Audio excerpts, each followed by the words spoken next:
علی امین گنڈا پور اور پاکستان تحریک انصاف کی صوبائی قیادت نے یہ فیصلہ کیا ہے کہ وہ ہر صورت میں جو باغی ارکان ہیں، جن کو وہ باغی ارکان کہتے ہیں، جبکہ باغی ارکان کہتے ہیں کہ ہم نظریاتی ارکان ہیں اور ہم کسی بھی صورت میں عمران خان صاحب کے نظریے کا سودا نہیں ہونے دیں گے۔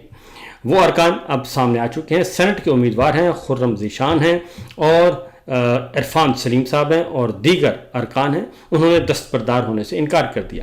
علی امین گنڈا پور اور پاکستان تحریک انصاف کی صوبائی قیادت نے جو کہ صرف علی امین گنڈا پور جس کو لیڈ کر رہے ہیں، انہوں نے ہاتھ ملا لیا ہے پاکستان مسلم لیگ نواز، پیپلز پارٹی، JUI، ANP اور حکومتی جماعتیں جو کہ ان کی اپوزیشن جماعتیں ہیں خیبر پختونخوا میں، اور جمعیت علماء اسلام مولانا فضل الرحمان صاحب سے۔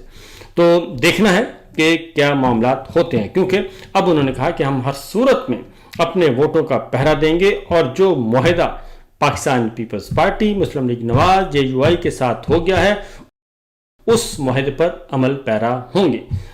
خرم ذیشان کا کہنا ہے کہ یہ عمران خان کی رہائی کو چھوڑ کر سینٹ الیکشن کی باتیں ہو رہی ہیں۔ میں سینٹ کا امیدوار ہوں اور لیکن لڑے بغیر پیچھے ہٹنا عمران خان کا نظریہ نہیں۔